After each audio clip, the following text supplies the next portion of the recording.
During a reconciliation dinner with my estranged son, the maid poured my wine and pressed a napkin into my hand. I looked down and froze. It read, "Don't drink. Fake a stomach ache and leave now. They are waiting." I trembled, but stood up and ran to my car. I parked down the street to watch. 10 minutes later, I'm glad to have you here. Follow my story until the end and comment the city you're watching from so I can see how far my story has reached. My name is Joanne, and at 66 years old, I thought I had seen every kind of betrayal life could offer. I was wrong. The betrayal that would cut deepest was still waiting for me, disguised as a dinner invitation from my own son. The phone call came on a Tuesday morning in late October. I was sitting in my small kitchen, nursing my second cup of coffee and trying to make my monthly budget stretch to cover the heating bill, when Curtis's name appeared on my phone screen. We hadn't spoken in 3 months, not since our last argument about his wife Rebecca. "Mom?" His voice sounded different, softer, almost like the boy I used to know before he married into money and forgot where he came from. "Curtis." I set down my coffee cup, my heart already racing. My son didn't call unless he needed something, and it had been that way for 2 years now. "I was thinking, maybe we could have dinner this weekend. Rebecca and I would like to have you over." The words came out rehearsed, like he had practiced them. "Saturday night, 7 o'clock? Nothing fancy, just family time."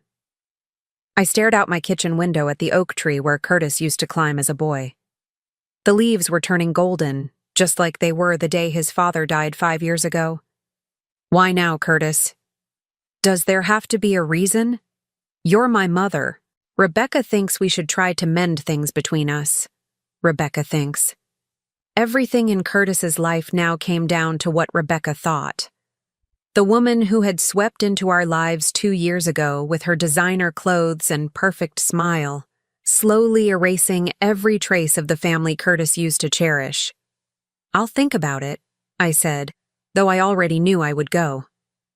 Despite everything, despite the cold shoulders and the canceled holiday dinners, Curtis was still my baby boy. The one I had raised alone after his father left when Curtis was 8. The one I had worked 3 jobs to put through college.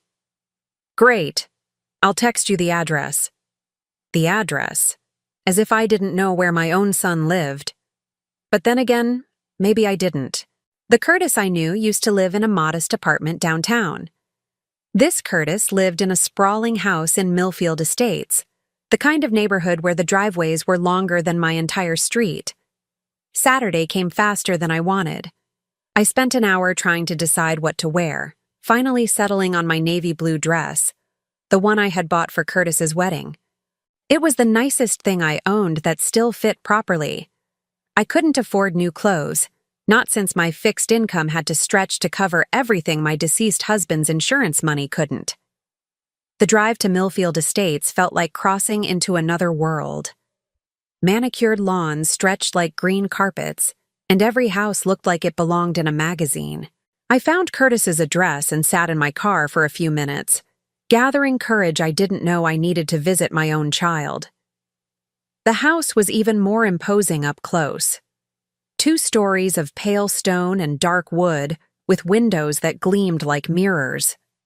I rang the doorbell, listening to the elaborate chimes echo inside. Rebecca answered, stunning as always in a cream-colored sweater that probably cost more than my monthly grocery budget. Her smile was perfect, practiced, and completely hollow.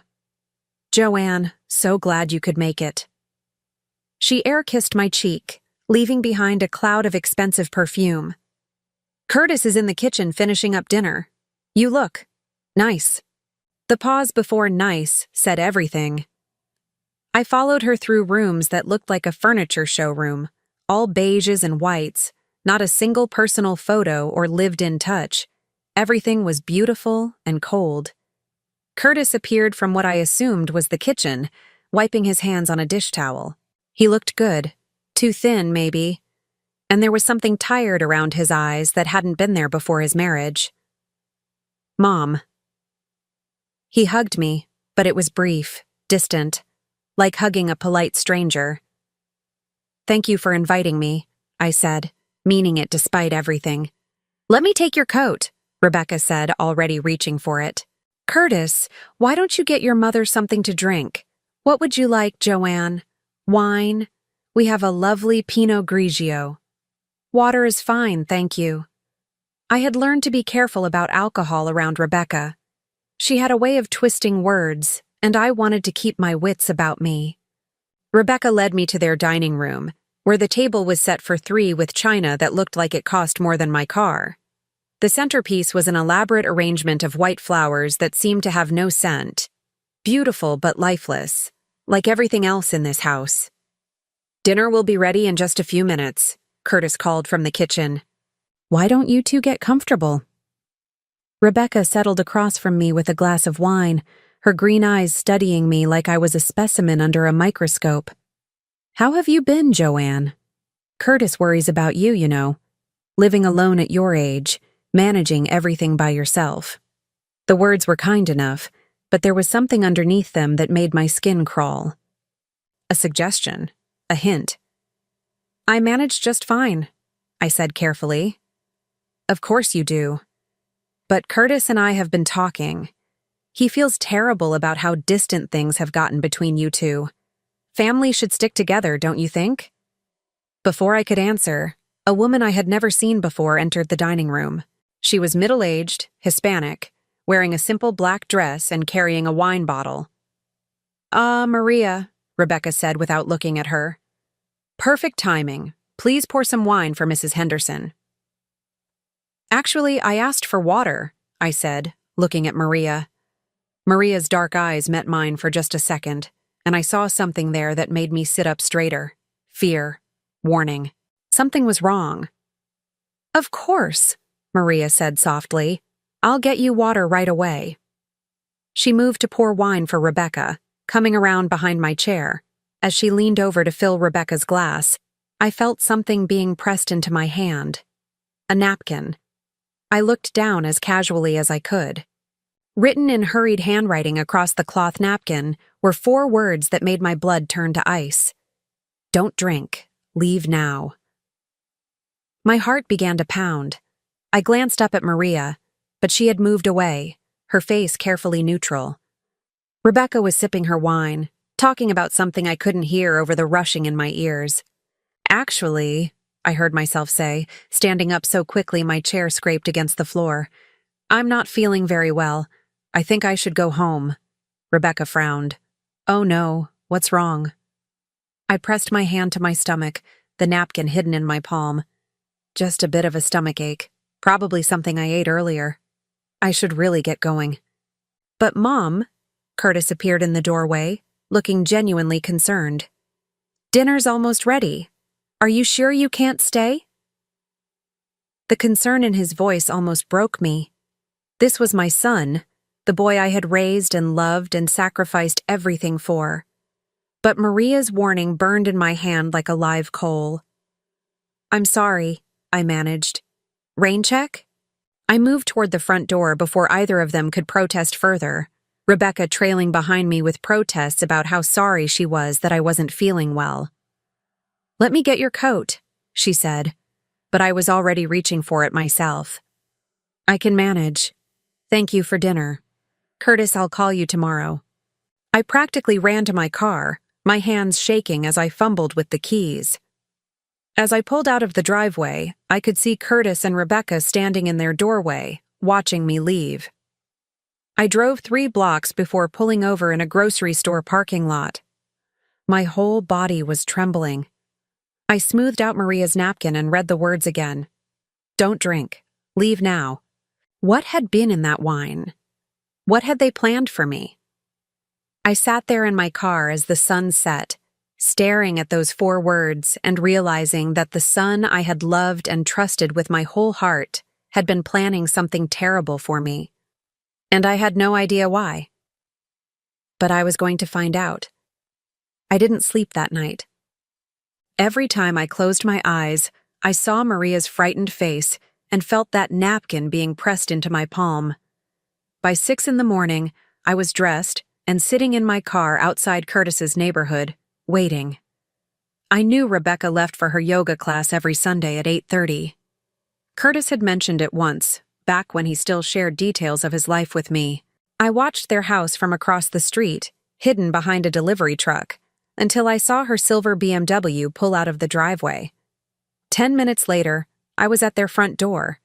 Maria answered, still in her pajamas and a thin robe. When she saw me, her face went white. "Mrs. Henderson, you should not be here," she whispered, glancing nervously over her shoulder. "Please," I said. "I need to know what you saved me from last night."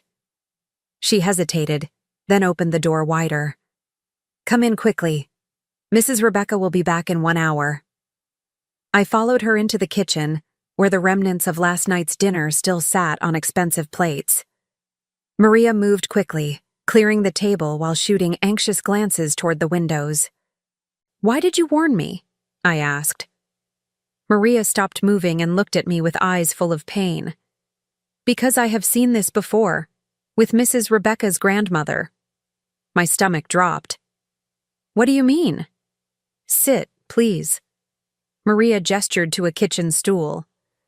"Mrs. Rebecca, she is not who you think she is." I sat down, my legs suddenly weak. "Tell me."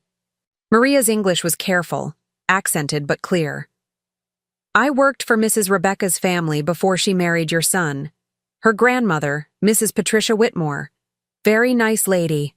Very rich. Mrs. Rebecca, she was always visiting, always so sweet." She paused, wringing her hands. "But then Mrs. Patricia started getting confused, forgetting things. Mrs. Rebecca said she needed help, needed someone to manage her money, her decisions. Mrs. Patricia signed papers. What kind of papers? Power of attorney. All of it. Mrs. Rebecca could do anything, sell house, move money, make decisions about Mrs. Patricia's care." I felt cold spreading through my chest. "What happened to her grandmother?" 6 months later, Mrs. Patricia was in a nursing home. A bad one. Mrs. Rebecca sold her house, took all her money. Mrs. Patricia died there, alone and confused, asking for family that never came. The kitchen suddenly felt too small, too airless. "How much money?" $800,000, maybe more. The house was worth $300,000. Gone. All of it. I gripped the edge of the counter. "And you think Rebecca was planning to do this to me?" Maria nodded, tears beginning to form in her dark eyes. "The wine last night, it had pills in it, to make you sleepy, confused.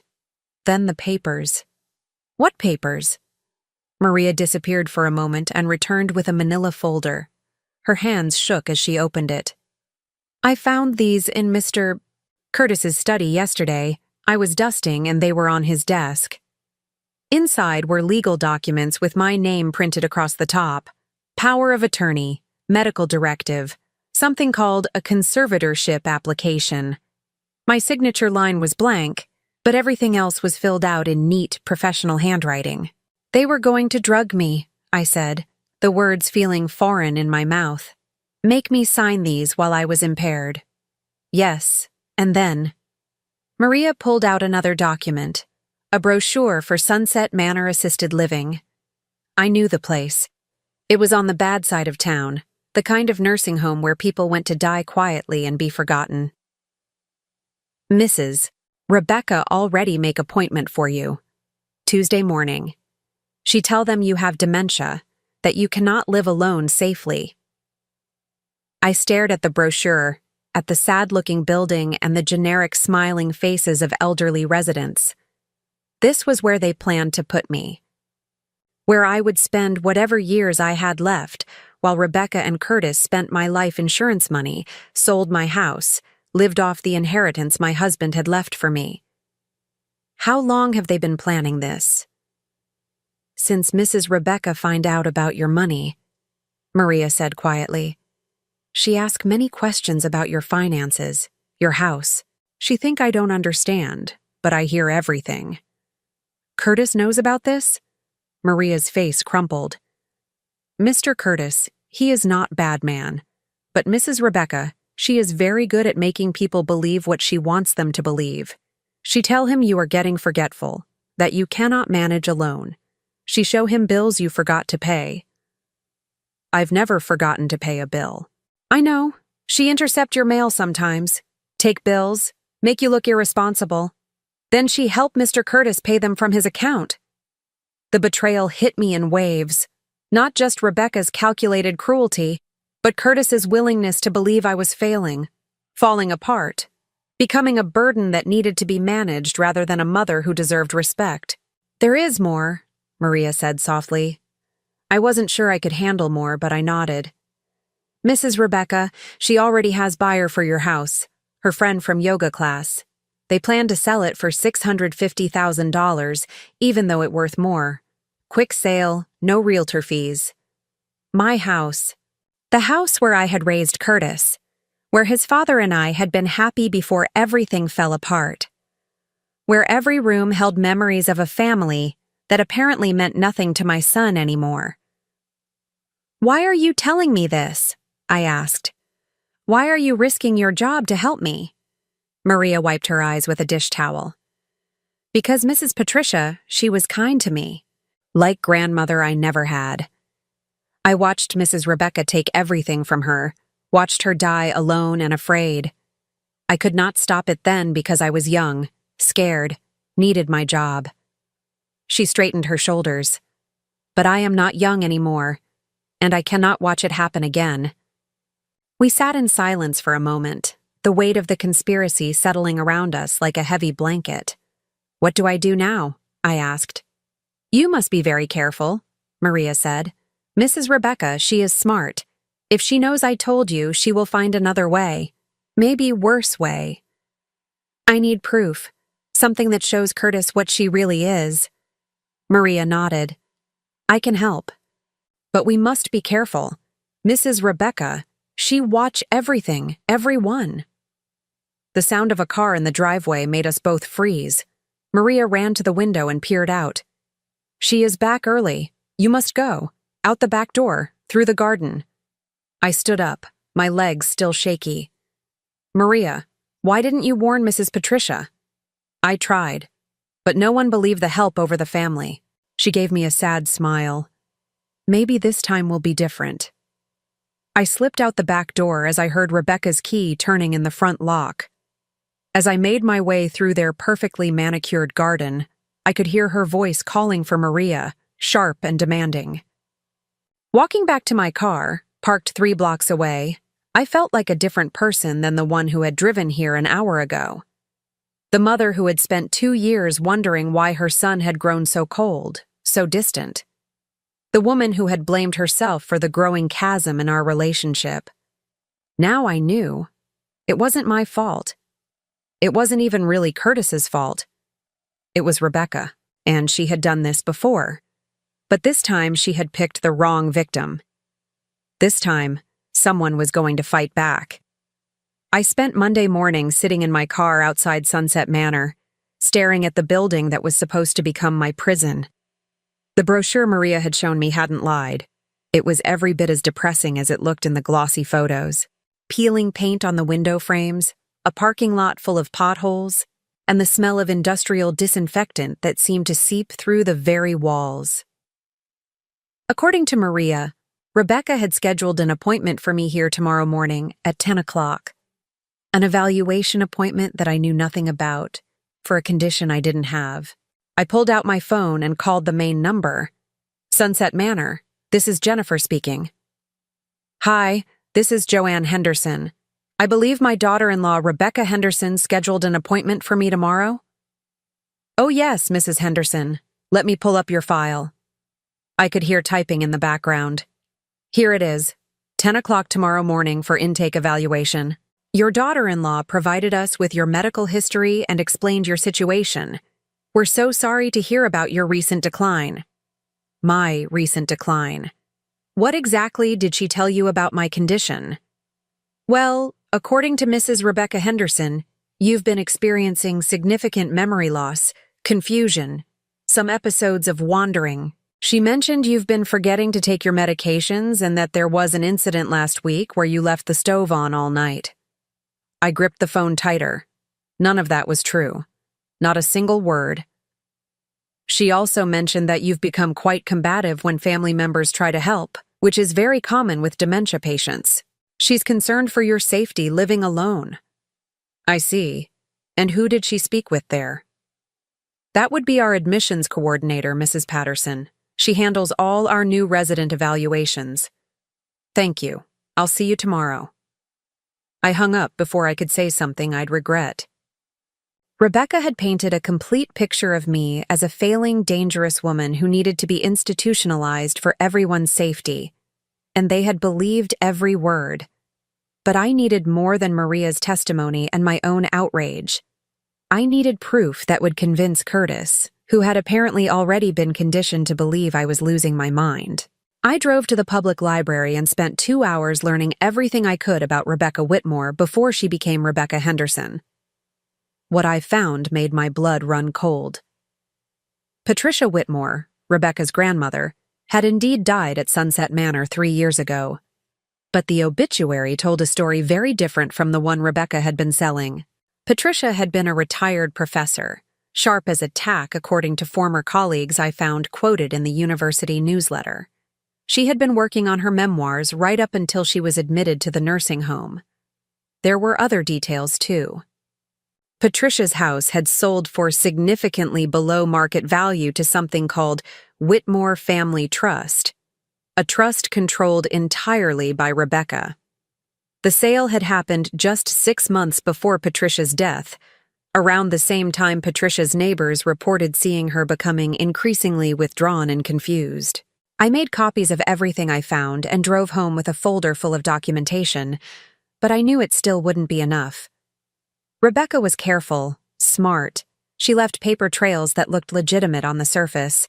My phone rang as I was parking in my driveway. Curtis. Mom? How are you feeling? Rebecca said you weren't feeling well when you left last night. The concern in his voice almost broke my heart. This was my son, the boy who used to bring me dandelions and declare them the most beautiful flowers in the world. How had Rebecca convinced him that his own mother was falling apart? I'm fine, sweetheart. Just a little stomach bug. That's good. Listen, Rebecca wanted me to ask you something. She's been worried about you living alone, and we were wondering if maybe it's time to start thinking about, well, maybe some kind of assisted living situation. There it was, the setup. Curtis, I'm only 66. I'm perfectly capable of living alone. I know. But Mom, you've been forgetting things. Last month you called me 3 times asking if I was coming for dinner, and we hadn't made any plans. And Rebecca said when she visited last week, you couldn't remember her name. I had never called him about dinner. Rebecca had never visited me last week. Every word was a lie, but Curtis believed it all. When did I supposedly call you about dinner? October 15th. You seemed really confused when I told you we didn't have plans. I grabbed my calendar from the kitchen counter and flipped to October. The 15th was a Tuesday. I had been at the senior center all day, volunteering at their book sale. 12 other people could vouch for me being there from 9 in the morning until 6 at night. Curtis, I was volunteering at the senior center that entire day. I have witnesses. Silence on the other end. Maybe I got the date wrong, he said finally, but I could hear the uncertainty creeping into his voice. And Rebecca never visited me last week.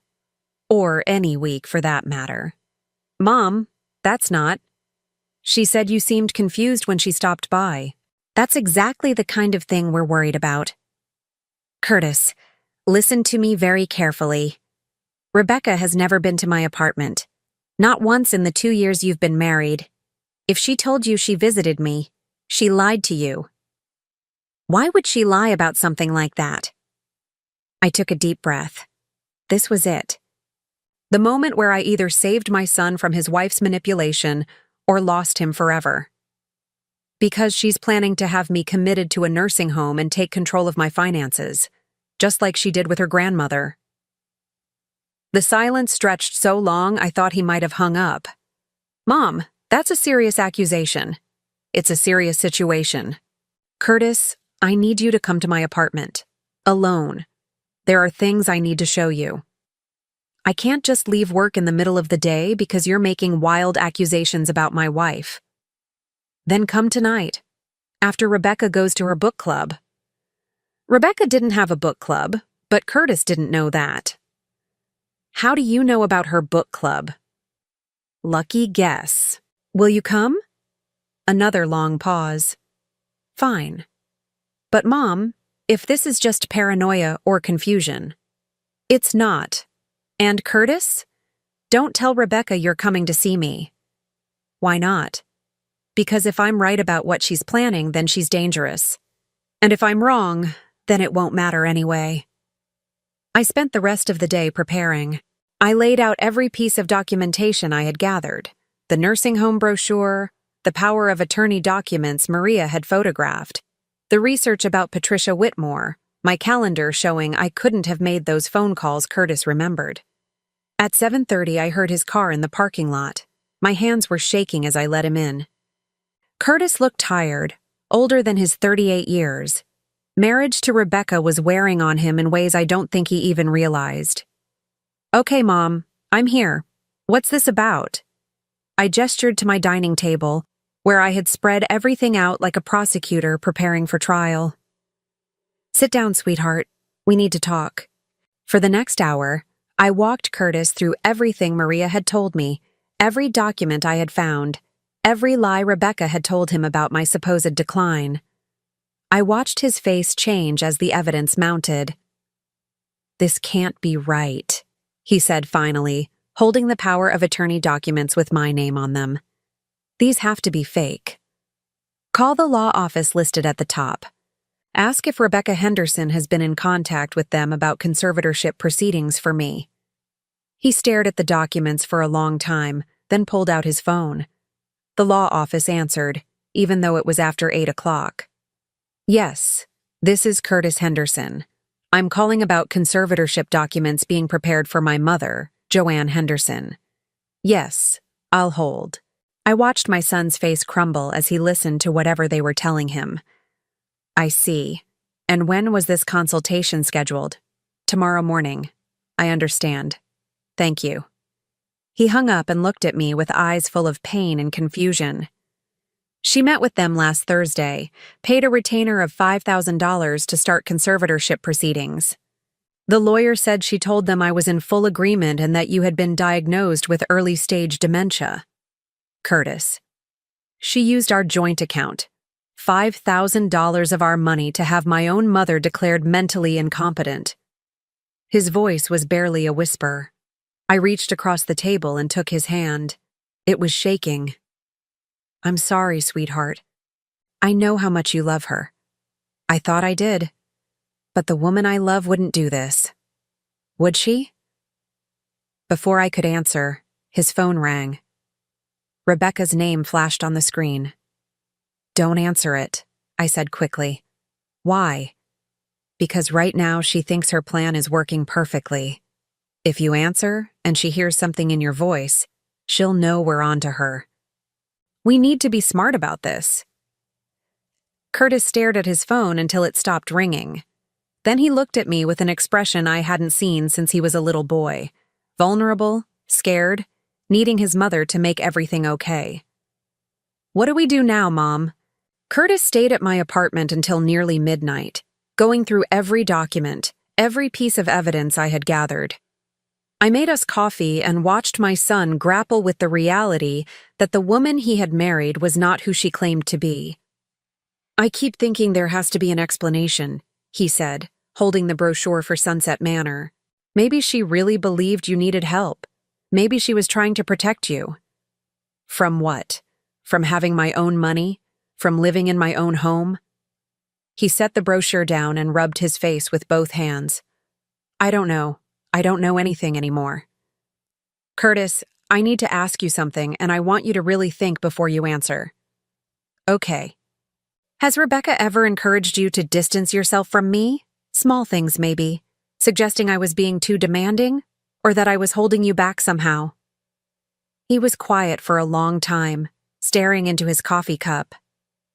She said you seemed jealous of our relationship, that you were having trouble adjusting to not being the most important woman in my life anymore. And you believed that? It made sense at the time. You did seem upset when we got engaged. I had been upset, but not for the reasons Rebecca suggested. I had been upset because I could see Curtis changing, becoming someone I didn't recognize. Someone harder, less generous, less like the compassionate boy I had raised. What else did she say about me? She said you'd had a hard life and that maybe you were becoming bitter. That it was natural for older people to become more demanding, more critical. He looked up at me with guilt written across his face. She made it sound like I was being a good son by giving you space to adjust. By cutting me out of your life. It wasn't supposed to be cutting you out. It was supposed to be healthy boundaries. I could see Rebecca's manipulation so clearly now. She had isolated Curtis from his mother gradually, systematically, using psychology and his own love for her against him. Curtis, when did you start to notice I was supposedly becoming forgetful? About 6 months ago. Rebecca mentioned that when she called you, you seemed confused about things, repeated yourself, asked the same questions multiple times. Rebecca has never called me. Not once. He stared at me. That can't be right. She told me she calls you every week to check on you. Check my phone records. Check them right now. Curtis pulled out his phone and called our wireless provider. After being transferred twice and confirming his identity as my emergency contact, he was able to access my call logs for the past 6 months. There are no calls from Rebecca's number, he said slowly. None at all. Because she never called. She's been lying to you about every interaction she claimed to have with me. We sat in silence for a few minutes while Curtis processed this. I could see him replaying conversations, re-examining memories through this new lens. The night we had dinner last Saturday, he said finally. You left because you felt sick. I left because your housekeeper slipped me a warning note telling me not to drink the wine and to leave immediately. Curtis's face went white. What kind of warning? The kind that suggested you and Rebecca had put something in my drink, something to make me confused and compliant enough to sign legal documents. Jesus Christ. He stood up and started pacing my small living room. What kind of person did I marry? The kind who's done this before. Curtis, I need to tell you about Rebecca's grandmother. I walked him through everything I had learned about Patricia Whitmore, the suspicious circumstances of her nursing home placement, the below-market sale of her house, the pattern that was now repeating itself with me. We need to talk to Maria again, Curtis said when I finished. We need to know exactly what Rebecca is planning. That's dangerous for Maria. If Rebecca finds out she's helping us, then we have to be careful. But Mom, if Rebecca has done this before, if she's some kind of... He couldn't finish the sentence. Serial predator? Yeah. Then Maria might have evidence we need. And there might be other victims. The next morning, Curtis called in sick to work and we drove to his house together. Rebecca's car was gone. She had left for her supposed yoga class at exactly 8:30, just like always. Maria answered the door in her uniform, ready for her Tuesday cleaning routine. When she saw Curtis with me, her face filled with alarm. Mr. Curtis, Mrs. Henderson, you should not be here together. If Mrs. Rebecca finds out. Maria, Curtis said gently, I know about the documents, about the nursing home, about everything. She stared at him for a long moment, then burst into tears. I am so sorry, Mr. Curtis. I tried to protect your mother, but I was afraid to tell you because Mrs. Rebecca, she said you agreed with the plan. I never agreed to anything. Rebecca told me Mom was getting forgetful, but she never mentioned nursing homes or legal documents. Maria wiped her eyes and let us in. There is more you need to know about Mrs. Rebecca's past, about other people she has hurt. She led us to the kitchen and pulled out a small notebook from her purse. I keep records of things I see, things I hear. My English teacher, she tell me always write down important things. She opened the notebook and showed us pages of careful handwriting. Dates, times, conversations, observations. A detailed log of Rebecca's activities and behavior. Mrs. Rebecca, she think I am just cleaning lady who don't understand. But I understand everything. And I see pattern. She flipped to a page dated 3 months ago. Mrs. Rebecca make phone calls to nursing homes, not just Sunset Manor, 5 different places. She asked about costs, about how to get someone admitted quickly. She was shopping around, I said. Yes, and she call lawyer offices too. 3 different lawyers before she find one who will help with conservatorship without asking too many questions. Curtis sank into a kitchen chair. How long has she been planning this? Maria flipped back further in her notebook. First notes about your mother's money, 4 months ago. Mrs. Rebecca find papers in your office, insurance documents, bank statements. She take pictures with her phone. She's been photographing my mother's financial information? Yes, and she research houses in your neighborhood, look at sale prices, talk to real estate agent about quick sales. I felt sick. Rebecca had been cataloging my assets like a predator studying its prey. Maria, I said carefully, you mentioned other people Rebecca has hurt, besides her grandmother.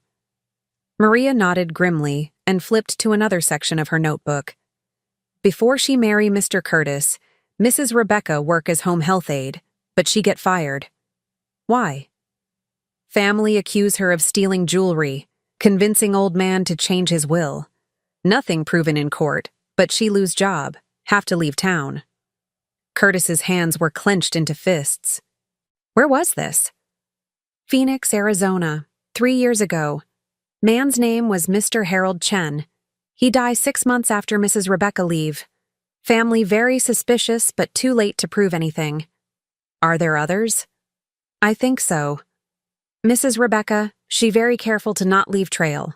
But sometimes she make phone calls, talk about previous clients. She think I don't listen. But I hear everything. Maria showed us more entries in her notebook. Fragments of phone conversations, names, locations. Rebecca had been moving from town to town, from victim to victim, perfecting her methods. Mr. Curtis, Maria said softly. Mrs. Rebecca, she not love you. She love your mother's money. That is why she marry into family with older parent who live alone. Curtis looked like he might be sick. She targeted our family specifically. I think so, yes. She asked many questions about your mother before wedding, about her age, her health, her finances. I think she already have plan when she meet you. The front door slammed. We all froze. Maria, are you here? Rebecca's voice called from the foyer. I forgot my water bottle. Curtis and I were trapped in the kitchen with nowhere to hide. Maria gestured frantically toward the pantry, but it was too late. Rebecca appeared in the kitchen doorway and stopped short when she saw us. For a moment, nobody moved. Rebecca's perfect mask slipped just enough for me to see the calculating mind behind it, assessing the situation, looking for the best way to regain control. Then she smiled her beautiful practice smile. Curtis, what a wonderful surprise. And Joanne, you're looking much better than you did Saturday night. But I could see it in her eyes now. The cold intelligence, the absolute lack of genuine emotion. She wasn't surprised to find us here. She was furious that her carefully laid plans had been exposed, and that made her more dangerous than ever. Rebecca stood in the kitchen doorway, her yoga clothes pristine, her smile perfectly calibrated. But I could see the calculation behind her eyes. She was assessing the situation, looking for the best way to regain control. What a surprise to find you all here, she said, her voice honey-sweet. Curtis, darling, why aren't you at work? I needed to talk to Maria about something, Curtis said carefully. His voice was steady, but I could see his hands trembling slightly. Of course. And Joanne, how lovely to see you again so soon. You're feeling better, I hope. I met her gaze directly. Much better, thank you. Maria had gone completely still, clutching her notebook against her chest. Rebecca noticed immediately. "Maria, what's that you have there?" Just my schedule book, Mrs. Rebecca. May I see it?" "I don't think that's necessary," Curtis said, stepping slightly in front of Maria. Rebecca's smile flickered for just a moment. "Curtis, honey, I was just being friendly. Maria, why don't you go ahead and start on the upstairs bathrooms? We can catch up later." "Actually," I said, "Maria was just telling us some interesting stories about your previous employers." The temperature in the room seemed to drop 10 degrees. Rebecca's smile remained fixed, but something predatory flashed in her eyes. "Oh, what kind of stories?" "Stories about elderly clients who experienced sudden declines in their mental capacity. Clients who needed help managing their affairs." Rebecca laughed, but there was no warmth in it. "Joanne, you sound almost paranoid." "Curtis, darling, maybe we should discuss having your mother evaluated by a professional. These kinds of delusions can be very serious." "Like the evaluation you scheduled for me tomorrow at Sunset Manor?" I asked. The mask slipped. For just a second, Rebecca's face went blank with shock before she recovered. "I have no idea what you're talking about." Curtis pulled out his phone. "Should I call Sunset Manor right now and ask about the appointment Rebecca Henderson scheduled for my mother's intake evaluation?" "Curtis, I think you're being manipulated. Your mother is clearly experiencing some kind of mental episode." "Then explain these," Curtis said, pulling out the power of attorney documents. "Explain why my wife paid a lawyer $5,000 to have my mother declared mentally incompetent without telling me." Rebecca stared at the documents for a long moment. When she looked back up, her expression had changed completely. Gone was the sweet, concerned daughter-in-law. What remained was cold, calculating, and dangerous. "You don't understand," she said quietly. "Your mother is getting old, Curtis. She's going to need care eventually. I was trying to plan ahead to protect everyone." "Protect everyone? Or protect your access to her money?" "This is ridiculous." Rebecca's voice was rising now. "I don't need your mother's money. We have plenty of our own." "Do we?" Curtis asked. "Because according to our bank statements, you've been spending pretty freely lately. The yoga classes, the spa treatments, the shopping trips. Where exactly has that money been coming from?" I watched Rebecca's face as she realized Curtis had been checking up on her finances. Her mask was cracking further with each question. "I've been working," she said defensively. "As what? You haven't had a job since we got married." "I do consulting work, private clients." "What kind of consulting?" Rebecca's eyes darted between Curtis and me, looking for an escape route. "Personal care consulting, helping families deal with aging relatives." "Like Harold Chen in Phoenix?" I asked. Rebecca went completely still. "I don't know what you're talking about." "The elderly man you worked for as a home health aide, the one whose family accused you of theft and manipulation before you left town." "That's a lie." Maria spoke up for the first time since Rebecca had arrived. "No, Mrs. Rebecca, is not lie. I hear you on phone with lawyer in Phoenix. You talk about Mr. Chen, about how his family cannot prove anything." Rebecca whirled around to face Maria, her composure completely gone now. "You've been eavesdropping on my private conversations?" "I clean house. I hear many things. Like when you call nursing homes about Mrs. Henderson. Like when you talk to real estate agent about quick sale of her house." "Curtis," Rebecca said, her voice taking on a pleading tone, "you can't believe them. They're conspiring against me." But Curtis was staring at his wife like he'd never seen her before. "Is it true? About Harold Chen? I worked for an elderly man in Phoenix. His family was abusive and neglectful. I tried to help him, and they turned against me when he died." "That's not what happened," I said quietly. "I called the Phoenix Police Department yesterday. They remember the case. They said Harold Chen changed his will 3 weeks before he died, leaving everything to Rebecca Whitmore instead of his children. The family suspected you had drugged him and coerced him into signing the new will." Rebecca's face had gone white. They couldn't prove anything because there was nothing to prove. Because you're very good at what you do, Curtis said slowly. And what you do is prey on elderly people. I am not a predator, Rebecca snapped. I help people. I provide care and companionship to lonely old people who have been abandoned by their families. And in return, they leave you their money, I said. Sometimes grateful clients want to show their appreciation. That's not a crime. What about your grandmother? Curtis asked. Patricia Whitmore. Was she grateful when you had her committed to a nursing home and sold her house? Rebecca's composure cracked completely. My grandmother was losing her mind. She was becoming dangerous to herself. I saved her from hurting herself or someone else. By stealing $800,000 from her? I didn't steal anything. That money was supposed to be mine anyway. She promised it to me when I was a child. So you just decided to take it a little early? I asked. Rebecca was breathing hard now, her perfect facade completely gone. You don't understand what it's like, watching someone you love deteriorate, watching them become a shell of themselves. I was merciful. I gave them comfort in their final years. And their money in your bank account, Curtis said. I provided them with care. I was the only one who cared about them.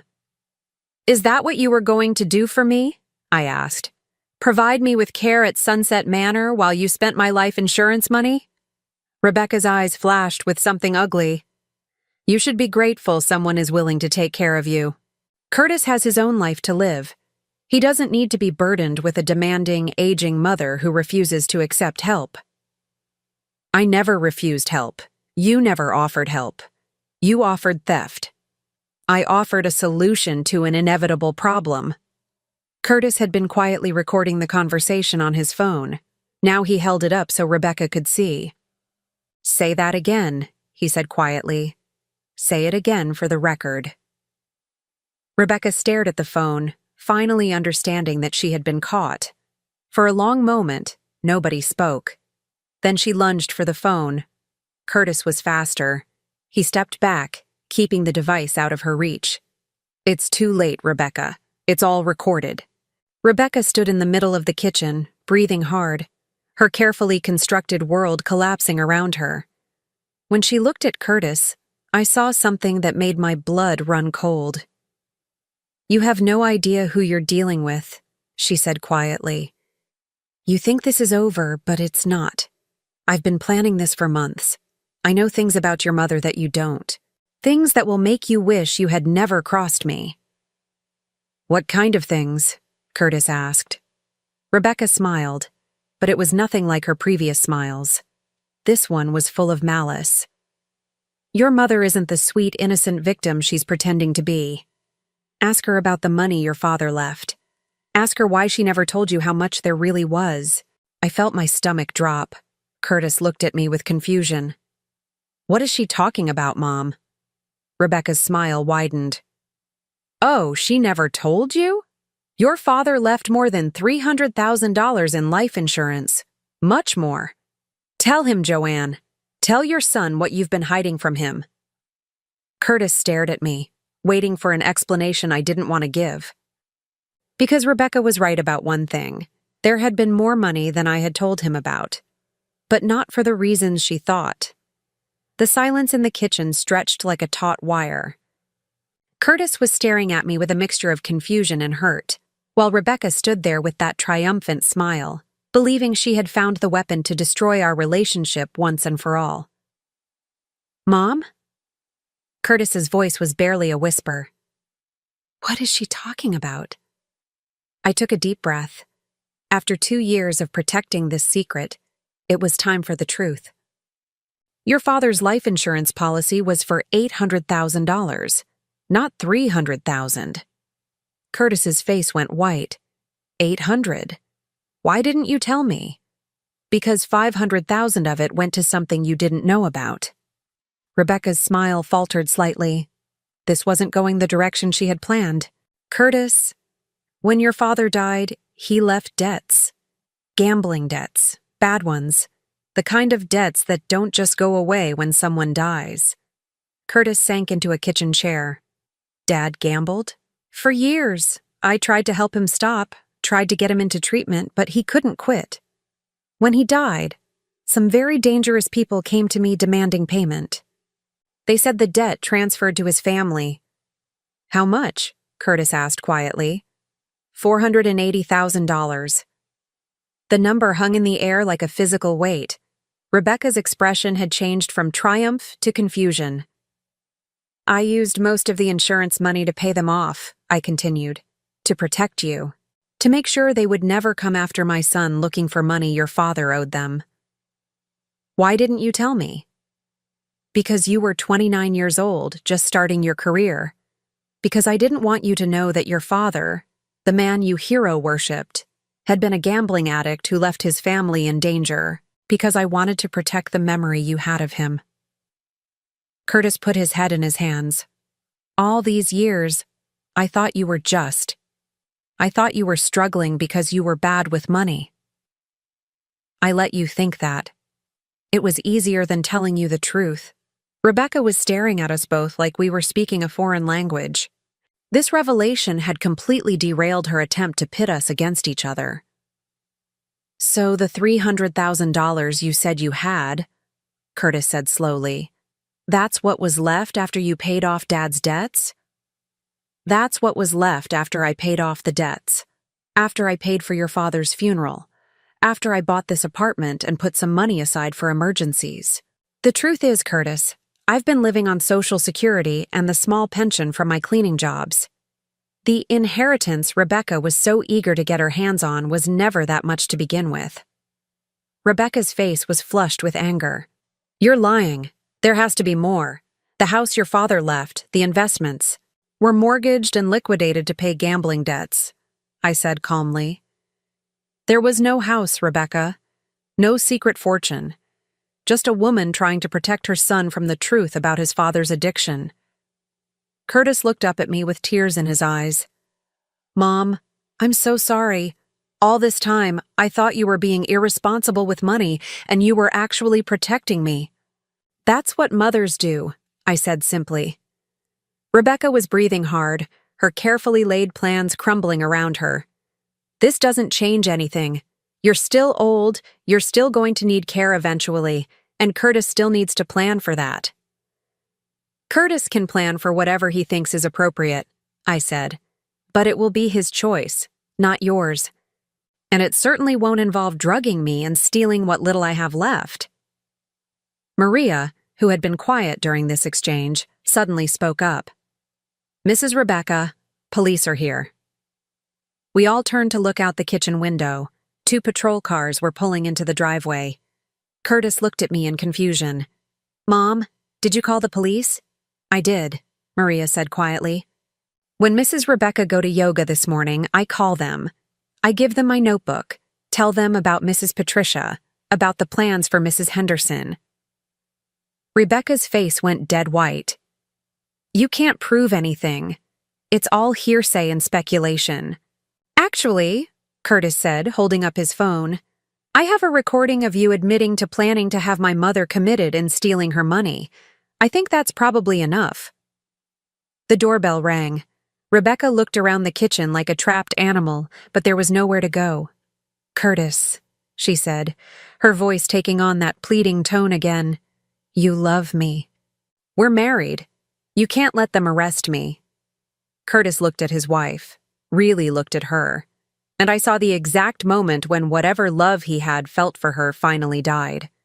The woman I loved never existed, did she? She was just a character you created to get close to my family. Rebecca didn't answer. She didn't need to. The truth was written all over her face. The police came in and took Rebecca away. She went quietly, her lawyer instincts probably telling her that anything she said would only make things worse. Curtis gave them his recording, and Maria handed over her notebook with months of documented evidence. After they left, the 3 of us sat in Rebecca's pristine kitchen, surrounded by the remnants of her carefully constructed life. What happens now? Curtis asked. Now you decide who you want to be, I said. You can be the man Rebecca tried to turn you into, or you can be the man I raised you to be. Curtis was quiet for a long time. Then he looked at Maria. Maria, I know Rebecca hasn't been paying you what you're worth. I also know you risked everything to protect my mother. If you're willing to stay on while I figure out what to do with this house, I'd like to give you a raise, a substantial one. Maria's eyes filled with tears. You are a good man, Mr. Curtis, like your mother always say. Curtis turned to me. Mom, I want you to move in here. At least temporarily. This house is too big for one person, and I think we have some lost time to make up for. Curtis, you don't need to take care of me. I'm perfectly capable of living independently.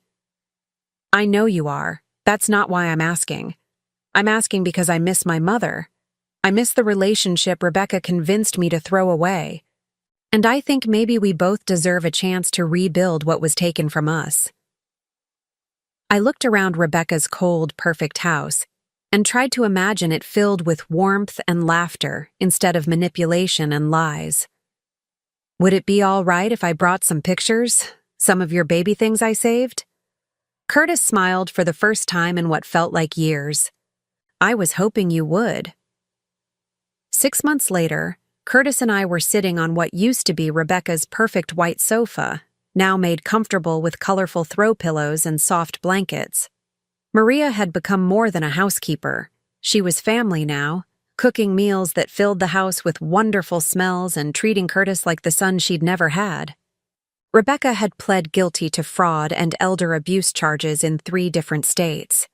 She was sentenced to 12 years in prison, and the victims' families were slowly recovering some of their stolen assets. Curtis had sold the house in Millfield Estates and bought a smaller, warmer place closer to downtown. We had turned one of the bedrooms into a guest room for Maria's daughter when she visited from El Salvador. Mom, Curtis said, setting down his coffee cup, I have something to tell you. What's that, sweetheart? I've been seeing someone. Her name is Sarah, and she's a teacher at the elementary school downtown. She's nothing like Rebecca. What's she like? She's kind. Really kind. She volunteers at the animal shelter on weekends, and she brings groceries to her elderly neighbors. She knew I was married before, and when I told her about everything that happened with Rebecca, do you know what she said? What? She said she was proud of me for protecting my mother, even though it meant giving up my marriage. She said that told her everything she needed to know about what kind of man I am. I smiled, feeling a warmth in my chest that had nothing to do with the coffee. She sounds wonderful. She wants to meet you, if you're okay with that. I would love to meet her. And Mom? She knows about Dad, about the gambling, about what you sacrificed to protect me. She thinks you're amazing? I reached over and took my son's hand. You turned out to be a good man, Curtis, despite everything. Despite your father's problems, despite my mistakes, despite Rebecca's manipulation. You're exactly the man I hoped you would be. I learned from the best, he said, squeezing my hand. That evening, as I was getting ready for bed in my comfortable room in our comfortable house, I thought about the woman I had been 6 months ago. The lonely widow, isolated from her son, struggling to make ends meet, unaware that she was being stalked by a predator. That woman could never have imagined this life, this warmth, this security, this sense of belonging. She could never have imagined that her biggest nightmare would turn into her greatest blessing. Sometimes the worst betrayals lead us to the most important truths. Sometimes losing everything we thought we wanted helps us find everything we actually need. I had my son back. I had Maria, who had become the daughter I never had.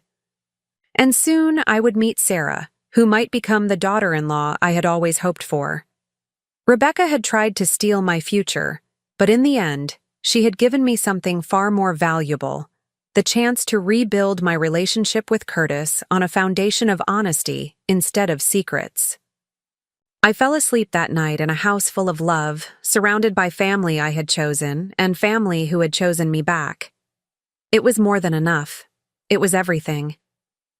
Now I'm curious about you who listened to my story. What would you do if you were in my place? Have you ever been through something similar? Comment below.